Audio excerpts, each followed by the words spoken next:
कामयाबी गर तुझे दरकार है, दो जहां की कामयाबी गर तुझे दरकार है, उनका दामन थाम ले, यानी तरीका उनकी सुन्नत, उनका दामन थाम ले, जिनका मुहम्मद नाम है, उनका दामन थाम ले, जिनका मुहम्मद नाम है। सल्लल्लाहु अलैहि वसल्लम।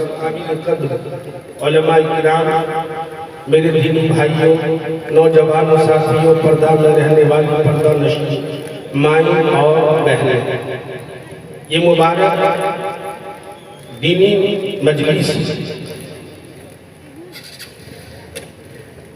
और ये दीनी मजलिस में हर एक मुसलमान को जरूर भी जरूर शिरकत करना चाहिए। क्यों? इसलिए कि इंसान दो चीजों का नाम है, एक जिस्म, दूसरा रूह है, और एक दूसरे लाज़िम मलज़ूम एक दूसरे के लिए जरूरी है। खाली रूह बगैर जिस्म के नहीं, और इंसान कामिल सिर्फ जिस्म से नहीं, रूह की जरूरत है। चूंकि ये जिस्म अल्लाह पाक ने मिट्टी से बनाया है, इसलिए इस जिस्म को तरोताजा फिट फाट रखने के लिए इसका ग़िज़ा और खाना, इसका खुराक अल्लाह ने इस जमीन से पैदा किया। जमीन से गेहूं पैदावार होते हैं, धान, जौ, मकई, बाजरा और मुख्तलिफ किस्म के सब्जियां, ये सारे इंसान के जिस्म को तरोताजा रखने के लिए। और अजीब दुनिया का तमाशा है कि इस जिस्म को तरोताजा फिट फाट रखने के लिए आप घर से बाहर निकलेंगे, हर 100 मीटर के बाद एक छोटी दुकानें, बड़ी दुकानें, और जितना आप मेन रोड के तरफ जाएंगे बड़ी बड़ी दुकानें और बड़े बड़े होटल और नाश्तों की दुकान मिलेंगी। यानी जिस्म एक जरा भी कभी परेशानी नहीं उठाएगा। जिस वक्त खाने की और पीने की तबीयत चाहिए, उसके लिए दुनिया का पूरा इंतजाम है। एक रूह हमारे जिस्म के अंदर छुपा हुआ है। ये रूह चूंकि आसमान से आया है, आलम अरवाह, रूहों की दुनिया से हमारे अंदर अल्लाह ने डाला है। इसके लिए, इसको फिट फाट रखने के लिए अल्लाह पाक ने रूहानी ग़िज़ा, खुराक इंतजाम किया। वो चीज क्या है? कुरान, हदीस और दीन की बातें। ये चीज हम जितना सुनेंगे, हमारा जिस्म फिटफाट हो या न हो, लेकिन हमारा रूह तरोताजा और फिटफाट रहे।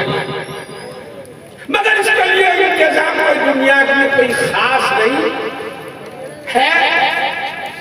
एक एक महल्ले में 50-100 घर में एक मस्जिद, जाओ तिलावत करो, मगर कौन जाता है? या फिर मदारी से दीनिया, जहाँ वहाँ रूहों को ग़िज़ा मिलती है, या फिर दीनी मजलिस, खावा जलसे की शक्ल में हो, चाहे इज्तिमा की शक्ल में हो, या खानका की शक्ल में हो, या वज़्न शबाब ही की शक्ल में क्यों न हो, उलमा और दीनदारों की मजलिस से ही हम अपनी रूहों को ग़िज़ा और खुराक, दीनी और रूहानी और आसमानी, चूंकि रूह आसमान से आया है, आलम अरवाह से आया है, आसमानी बातों से ही तरोताजा रहेगा। तो आज इस मुबारक मजलिस खुसूसन हमारे और आपके अंदर जो रूह है, उस रूह को ग़िज़ा और खुराक पहुंचाने के लिए ये उलमाए किराम यहाँ जमा है और आखिर में मेहमान मौसूफ तशरीफ लाकर आपके रूहों को जो है कुव्वत और ताकत बख्शेगी। मेरे भाई और दोस्तों, ये दीनी मजलिसें बहुत ही जरूरी है ताकि हमारा रूह तरोताजा रहे। भाइयों, बुजुर्गों और दोस्तों, हम सबका नाम है मुसलमान और हमारा नाम अल्लाह ने इंतखाब किया कुरान मुक़द्दस के अंदर के मुसलमान, और हमारा मजहब है इस्लाम। इस्लाम का माने मान लेने वाला, इताअत करने वाला,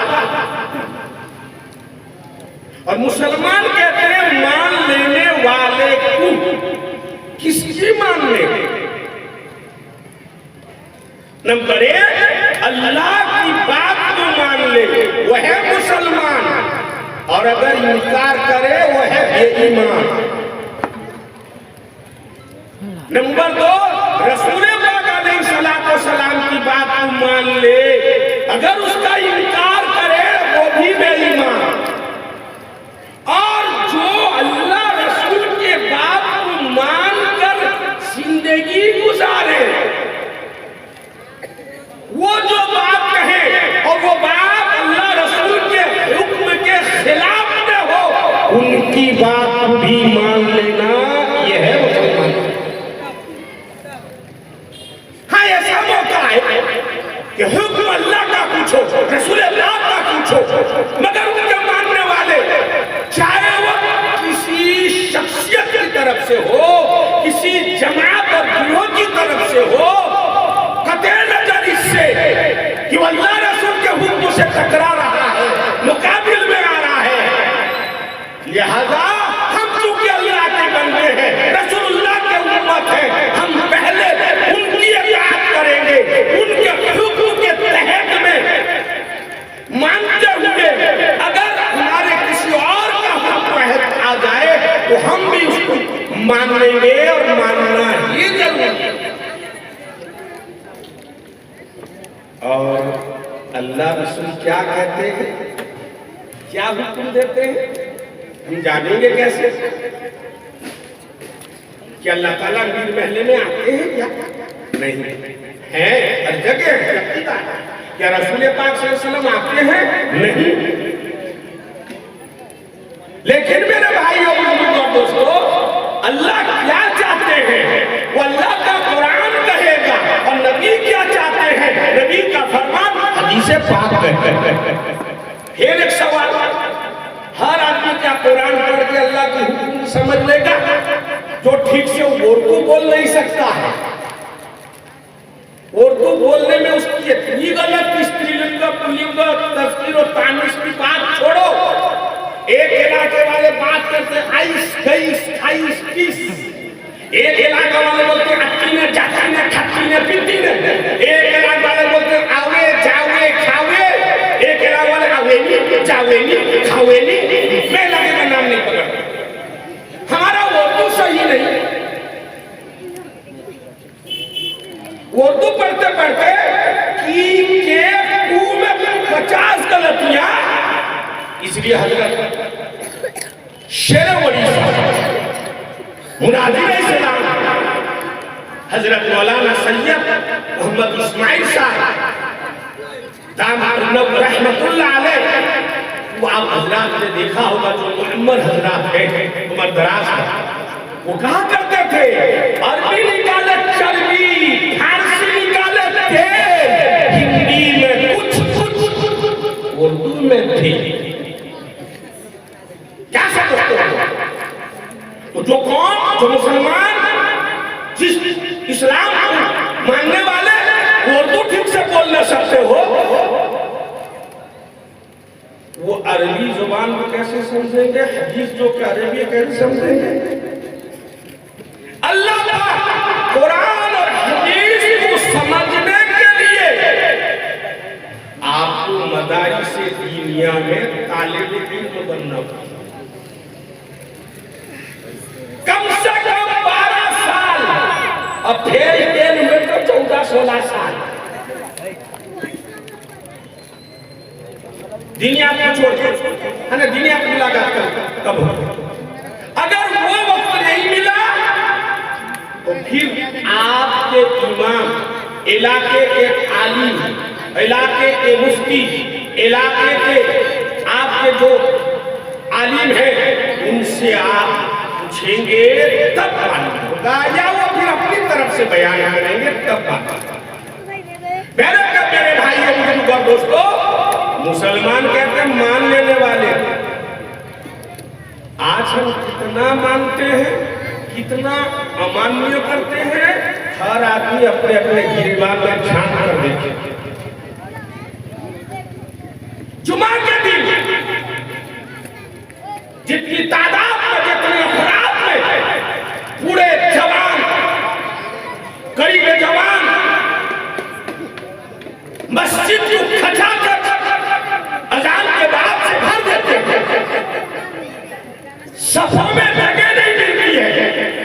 और ईद में खुसूसन और बकरीद में तो बाहर नमाज पर छतों पर जाना पड़ता है। ये मुसलमान पंचगाने में कहां मिट्टी के बिल में दल जाते हैं, या भरने के आड़ में आ जाते हैं, या दुनिया के किसी गुफा के अंदर चले जाते हैं। ये जुम्मा का मानते हैं, पंचगाना नहीं मानते।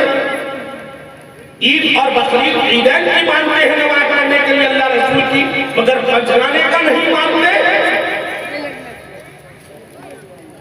मेरे भाइयों और दोस्तों, काश कि हम मसाजिद को ऐसे ही कर देते हैं और जुम्मे के दिन भी जाना, वाजिब जाना। अगर 1 बजे खुतबा है, 1:02-3-5 हो गया, परेशान बेचैन, जैसे अभी ट्रेन का छूट जाएगा, ट्रेन छूट जाएगी, नहीं तो खाना उनको बेचैन कर रहा है। रोजाना 1 बजे खाने वाले, 12 बजे खाने वाले, अरे चाहे दुनिया का कोई काम ठीक से हो या ना हो, लेकिन खाना टाइम से बेटाइम हो जाएगा, इनके लिए मुहाल है। अभी बीती साहब दामर बरखा, तुम क्या कह रहे थे? मैं इनके कॉल का मुखालिफत नहीं करता, अच्छी बात है, कई बीच में हंस रहा था कि मैं कहूँगा, अल्लाह करे याद आती हुआ क्या मेरी माँ बहनों के बारे में कह रहे थे कि वो मर्दों को दस्तरखान लगाना, खाना पीना करते करते 15-20 मिनट देर कर देती हैं। मेरी बहनों, आज मैं तुम्हारी तरफ से वकालत करता हूँ। क्यों? हम जो मर्दुए हैं ना, बदुए, गरम गरम पकौड़ा खाएंगे, सब गरम गरम खपाखप लगाएंगे। वो बेचारी बैठे अजान हो गई, छान रही है, दे रही है, छान रही है, बेटा खा रहा है, बच्चे खा रहे हैं, नाती खा रहे हैं, पोते खा रहे हैं, या शौहर खा रहा है, वो बेचारी गरम गरम गरम गरम ला के दे रही है। वो कब बैठ के खाई? शौहर में पति, चाहता पति की सेनापति, क्या पति खुदा जाने, ये कहते मैं गरम गरम खाऊंगा। वो बेचारी खड़िए चूल्हे के पास झुलस कर, उसका तबियत चाहता भी खाने के लिए, नहीं मेरे शौहर, मेरे बेटे, मेरे ससुर सब और गरम गरम खाएंगे, गरम गरम खुशे। और बेचारी का 15 मिनट ऑटोमेट देरी होगा, वो क्या याद नहीं मेरे गरम के लिए आजकल जो खाने वाले मशीन सब निकल गए, ऐसा गरम कि तुम भी अंदर घुस जाओ, बढ़िया गरम हो जाओ, पिघल जाओगे। गाड़ी सब आजकल अंदर से सुखा के कलर मारे गरम हो। मुंबई में जाकर देखो, अलमारी सब आजकल वैसे हुआ, गोदरेज अलमारी। अब इंसान को गरम गरम खाने मशीन में भरो, गरम खाओ, वो बेचारे साथ बैठाओ। अरे मुसलमानों, शरीयत का हुक्म यह है, उलमा बैठे हैं, जब उलमा के सामने कोई बात करे बड़ी जिम्मेदारी की बात होती है, वरना ये कान बात में पकड़ लेंगे, ये यहाँ कुछ नहीं बोलेंगे, स्टेज से उतरते ही अगर छोटे हैं अदब एहतराम के साथ चलेंगे। हजरत आपकी वो बात समझ में नहीं आए, ठीक मारेंगे। और जरा कड़कनाथ है, ये बड़े ऊपर दराज है। अरे मौलाना साहब आपने ऐसी बात कर दी, बड़े होते कहेंगे, छोटे होंगे गलत तो गलत है, चाहे गलती करने वाला कोई, क्या गोबर के ऊपर पायखाने के ऊपर चांदी का ओरक लगा दिया जाए तो क्या बंबई का अफलातून और हलवा बन जाएगा क्या? तो गंदा गंदा कलर तब्दील हो जाएगा, मगर चीज तो गंदा है ना। तो मेरे भाई और दोस्तों, मैं अर्ज कर रहा था कि जिम्मेदारी के साथ अर्ज कर रहा था कि अगर कोई तुम्हारा बावर्ची है, खादिम है, उसका सिर्फ काम ये है कि तुम्हें खाना बनाकर खिलाएगा। अगर दिलकुरदार फेफड़ा मुसलमान और इस्लाम से भरपूर है दिल, तो उसको बुला के साथ खिलाओ, उसका हक है। उसने भी जरा खड़ा होकर भले उजरत मजदूरी लेता है, इस्लाम ये कहता है, प्यारे नबी का यह इरशाद है कि उसको साथ खिलाओ। अगर उतना बड़ा दिल, खुला दिल नहीं है मुसलमान तुम्हारा, उस खाने से कुछ लुकमा उसके लिए रख दो, आखिर वो भी तो इंसान है। तुम गरम गरम खा रही हो, वो लास्ट में नहीं खाता हूँ, और बेचारी खजूर पान को नीला बचा बचा खा ली, सुभान अल्लाह, अवज़ करके नमाज में खड़ी हो गई। मेरे क्या मेरे भाइयों और दोस्तों, मुसलमान आज इस हद तक गिर गया है, सच कहता है कि मुसलमान अपनी मुसलमानियत से बिल्कुल छलांग लगाकर बाहर निकल गया।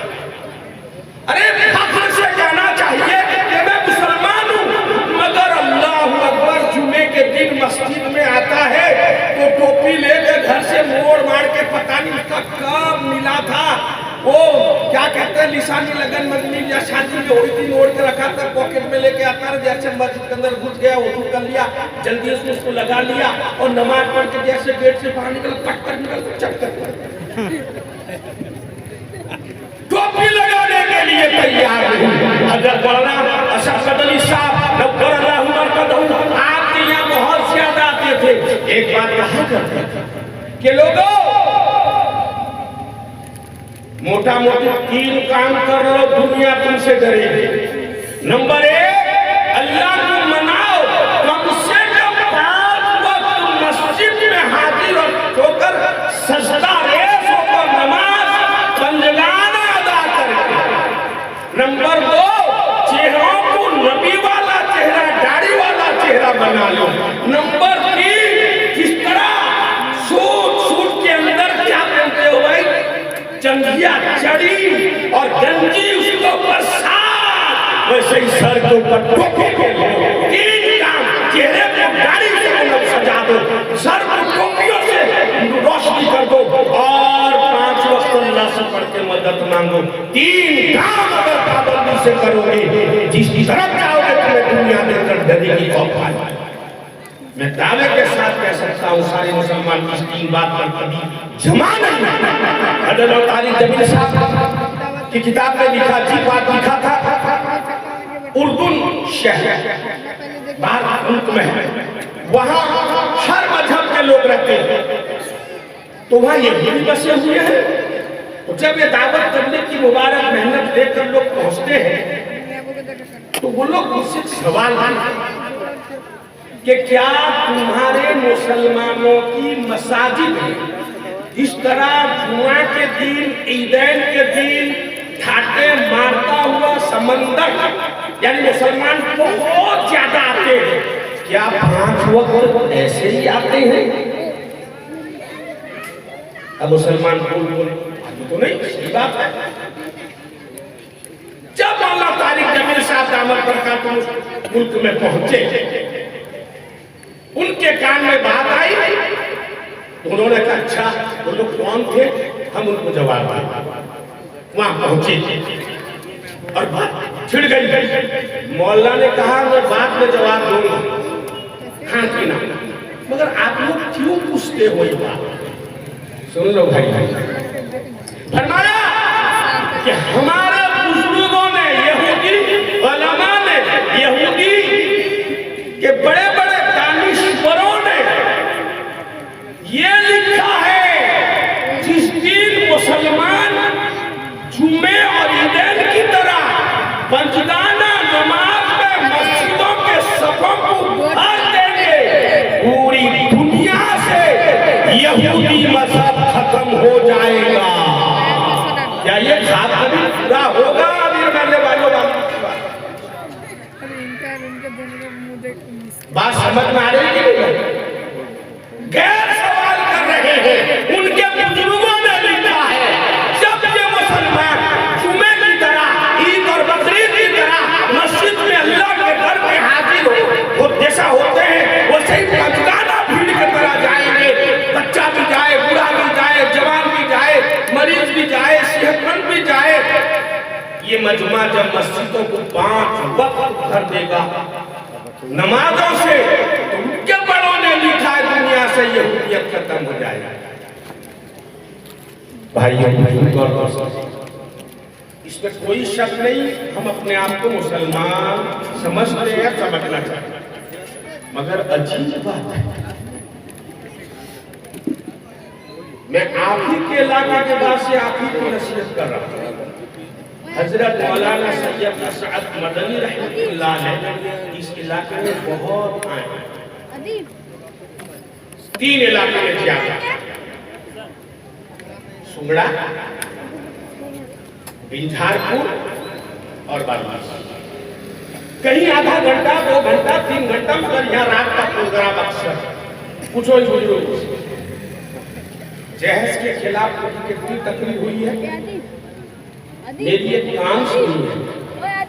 उन्होंने कहा जिस तरह लोग कुत्ते को पालते हैं, गैर ममालिक में कुत्तों का कंपटीशन होता है, मुकाबला होता है, कौन कुत्ता ज्यादा खूबसूरत, ज्यादा चालाक, चुस्त है, उसको दिखाकर बड़े बड़े डॉलर और रियाल की शक्ल में जो है वो इनाम हासिल करते हैं, वैसे ही तुम अपने बच्चों को, लड़कों को पढ़ाकर लिखाकर कुत्तों की तरह लड़की वालों को दिखाकर उनसे लूटते हो कि मेरा बच्चा इंजीनियर है, डॉक्टर है, कलेक्टर है, मास्टर है, इंस्पेक्टर है, लेक्चर है, लिहाजा हमको ये चाहिए। क्या इन अल्लाह वालों की बात सुनकर जहेज लेना देना हमारे मुसलमान समाज सोसाइटी से खत्म हो गया? नहीं, बढ़ गया है, कमा नहीं है।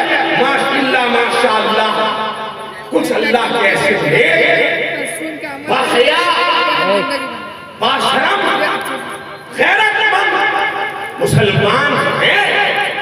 हम जानते हैं उनकी किस कदर की, सबको तो नहीं, जहां तक हमारी मालूमात है बगैर जहेज के भी अपने बच्चों की शादी करती है। लेकिन बड़ा मजमा हमारा, अल्लाह मुझे माफ करे, आपके दिल में बात लग सकती है कि जितने बड़े से बड़े दाढ़ी टोपी दीनदार, चाहे वो दिन के किसी शोबे में लगे हो, कतई नजर इससे जब शादी का मौका आता है वो शरीयत से ऐसे अलग, नबी के तरीके से अलग हो जाते हैं जैसे जानते ही नहीं। शादियों में जितना इस्लाम का धज्जिया उड़ाया जाता है, सुन्नत रसूल का मजाक या उड़ाया जाता है, उतना किसी और हमारी खुशियां और जश्न के अंदर वो बात नहीं मिलती है। और लुटेरे को लड़की देखने से लेकर लड़के वाले लड़की को देखने से लेकर उनके पोता पोती जन्म होकर बड़े होकर शादी होने तक लड़की वाले से इतना लूटते हिसाब किया जाए तो करोड़ों करोड़ों रुपया। फास्ट में तो मेन आदमी आएंगे दो चार, चूंकि लोग सब बड़े बड़े सही बड़े बड़े चार चार हाथ वाले एक टीम आएगी कि खास लोग आके मुहैया करके दौरा करके जाएंगे, मिक्सचर आएंगे। उसके बाद देखने के लिए आएंगे। अल्लाह अकबर। कपड़ा पसंद करने जाएंगे, सामान पसंद करने जाएंगे, दोनों में आदमी या दोनों भाई चले जाएंगे या बाप बेटे, मगर एक लड़की बुलाने के लिए अल्लाह अकबर दो चार गाड़ी तो जरूर जाएंगे कोई लड़की। फिर वो टीम लेके आएगी, फिर एक तीसरी टीम जाएगी पिनाने के लिए और कहेंगे देखो एक नए लुटेरे निकले हैं। यूं कहेंगे शादी में सिर्फ 5-10 आदमी जाएंगे, मगर पिनाने में 70-80 आदमी जाएंगे। वाह, एक आदमी को पिनाने के लिए 80 आदमी। सुभान अल्लाह सुभान अल्लाह। तुम्हारी अकल का कोई बेड़ा गर्क कर दिया है क्या? तुम्हारी अकल मारी गई है। खाने का कितना तरीका देखो, अच्छा सीखा निकाला। शादी में जाएंगे तो आइटम एक तो होगा, और निशानी में जाएंगे तो वो घर वाला लड़की वाला समझेगा कि ये जो आए हैं पिनाने के लिए ये सब काहे बेरादर। मर्द गड़ी चाय जनाजे में कोई आए या न आए, बीमार पड़ने से कोई 1 किलो 2 किलो सेब अनार लेके आए या न आए, शादी के गड़ी चले आएंगे। कौन न जानते नहीं मुझे, दावत तो भूल गए। ठीक है कोई बात नहीं, बहुत हमें मुसीबत है। मैं तुम्हारे अपा के बहन के नन्नन के बेटे का बेटा हूं।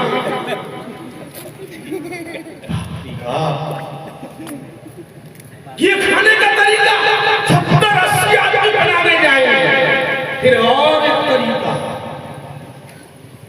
खाना कोई खाएंगे नहीं, पहले तो खाली 70-80 आदमी, कई आइटम 12 आइटम 13 आइटम बनाता। अब एक नया आइटम क्या, जो लोग जिनको सुन्नत का तकवा नहीं लकवा पकड़ता, वो कहते क्या, असर के बाद मस्जिद में निकल, ये तो सुन्नत ही तो है, मगर 40 आदमी जाएंगे, खाना वाना कुछ नहीं, माने नाश्ता खाएंगे। अल्लाह, नाश्ते में तो खाने से ज्यादा खर्चा होगा। क्या जरूरत 40 आदमी का निकाह में तो 2 गवाह, और अगर वकील बाहर से हो कोई लड़की का बाप लड़के का बाप उसके भाई बस्ती के 2 दुश्मनी हो गया। कि 40 आदमी को लेके जाने के निकाह में क्या जरूरत। ये नहीं कहना 4 बजे नाश्ता करेंगे, बल्कि यूं कहेंगे कि निकाह में दोपहर में खाना उन्हें कुछ नहीं खाएंगे, नहीं पहले खाने में वो जायज था। वो जितने अमीर ने आकर कहा था 70 आदमी बनाओ खाओ, और ये 40 आदमी दोपहर को खाने से वो हाथ होगा, ये खाना मत खाओ। अब बेटी वाला परेशान पूछता है समझी जान, समझी जी आई भैया मेरा, समझी जी ये 40 आदमी जो आएंगे नाश्ता उसका पेप्सी कोको कोला कैसे हल्के से एक बार बिस्कुट चनाचूर करके एक बिरयानी चाय पिला के देखो तो वो तुम्हारा टेबल उल्टा के भाग जाएंगे बगैर खाए पिए। वो सिंगड़ा जो यहाँ मिलता है, बड़ा सिंगड़ा, अंदर लंबा वो चारा होता है, काटे गया बीच से गार करेंगे, बड़ा सिंगड़ा एक आदमी का, एक तो बड़ा बड़ा सुराख रहेगा वो वाला, एक तो बड़ा वो साले में मिलेगा या फिर बिल्हार में मिलेगा, कहीं बड़े जगह में मिलेगा। एक मीठा वो तो कितना बड़ा पॉकेट देखिए होगा जिनके आदमी खाने का बढ़िया है के पी के लिए खाए, शादी हो गया। उसके बाद अल्लाह 6 महीने के बाद क्या होता है तो सब जानती औरत से पूछो, वो जाएगा नाश्ता जाएगा, इसमें जाएगा, फला जाएगा, जहां अल्लाह ताला साहिब वाला बनाया सदोड़ का मसला है। अल्लाह का शुक्र है सदोड़ खाते नहीं। मेरे बचपन में देखा हूँ 7 किस्म का 7 मंडा पीठा इतना बड़ा चितौ इतना मोटा मोटा इतना बड़ा चक्की के उसको काट काट पूरा लाइन लगता था, जितना बकरा उतना हिस्सा। एक घर में 4 बेटे 4 बकरा 4 हिस्सा, वो पीछे सीजा के खाना पड़ता था, मगर ये कौन लेना देना छोड़ नहीं। फिर जब बच्चा पैदा हुआ, अकीका हुआ, शरीयत में अकीका कर दो 7 महीने, माँ बाप अगर सलाहियत रखते हैं तो अच्छी बात है, वरना कोई बात नहीं है। अगर नाना किसी से कराना चाहे करा सकते हैं, मगर एक कानून बना है ये रिश्तेदारों का, नाना जान आधा देंगे, वो दे दे के तो बेचारे व्यक्ति को रुखसत की, फिर आधा देंगे, वो चला रहेगा ईद में, बकरीद में, अष्टई फष्टई, लास्ट में जब वो शादी होंगे जोड़ा आगा मामू घर। अल्लाह अकबर, इतने लुटेरे कहते हम लोग लूटते नहीं। अरे तुम तो बढ़िया अच्छे अंदाज में लूटते हो। अल्लाह हम सबको हिदायत दे। भाइयों बुजुर्गों, शादियों को सादगी से करो। मेरे आका सल्लल्लाहु अलैहि वसल्लम ने फरमाया, हर वो निकाह जो कम सम खर्च में हो उसमें बरकत है। अब तुम कहते मेरी नाक कट जाएगी और ये नहीं समझते कि शरीयत का अहकाम टूट जाएगा। अल्लाह रसूल इज्जत पर धब्बा जो है उनके आंच आ जाएगा और नाराज हो जाएंगे। अल्लाह हम सबको सही समझ आता भाई और दोस्तों, हम मुसलमान हैं। हमारा नाखून काटने से लेकर बाल काटने तक और जिंदगी के हर विभाग, हर शोबे, हर डिपार्टमेंट में प्यारे नबी सल्लल्लाहु अलैहि वसल्लम का तरीका होगा तो हम सच्चे पक्के मुसलमान होंगे। फिर जन्नत पहले ही मरहले में चले जाएंगे, वरना अपने बदअमली, बदकिरदारी, बदअमली, शरीयत के खिलाफ अमल करने की वजह से पहले नंबर पर जहन्नम में, वहां पर कटाई छटाई रगड़ाई पिटाई होने के बाद ऐसा जेल में जाते हैं साल, उसके बाद फिर किसी के कुएं से या फिर कयामत के दिन अल्लाह के फजल करम से, नबी की शफाअत से फिर आएंगे तो फिर हम जन्नत में तो जाएंगे, मुसलमान जन्नत में जाएगा। मगर कोई फर्स्ट पोजीशन पर और पहले मरने में तो कोई ना। अल्लाह ताला सबको शरीयत पर इखलास के साथ अमल करते हुए हम सबको पहले ही दर्जे में जन्नतुल फिरदौस में जाने की तौफीक नसीब अता फरमाए। अजीजम जालिम इल्म हमारा है जिसकी दस्तकार बंदी होगी। टाइम हो गया,